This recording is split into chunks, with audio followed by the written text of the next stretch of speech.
आपल्याकडं अनेकदा बरेच जण डिओड्रंट किंवा केमिकल स्प्रे वापरत असतात आणि त्याला काही पर्याय शोधत असतात.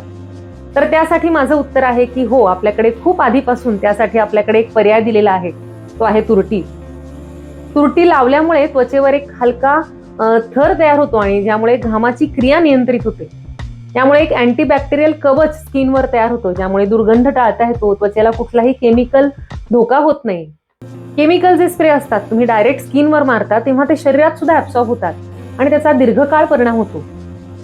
तुरटी फक्त स्वस्त डिओड्रंट नाही तर सुरक्षित आहे, आपल्या आरोग्यासाठी सुरक्षित आणि पर्यावरणासाठी सुद्धा. आंघोळीनंतर तुरटीचा एक खडा थोडा ओला करून जिथे खूप घाम येतो अशा भागावर अगदी हलक्या हाताने फिरवायचा आहे. त्यामुळे खूप घाम येणं, त्वचा ऑइली होणं किंवा घामाला दुर्गंधी येणं अशा तक्रारींना बऱ्यापैकी प्रतिबंध होऊ शकतो. करून पहा, तुम्ही स्वतःच रिझल्ट पहा आणि आम्हाला पण नक्की कळवा.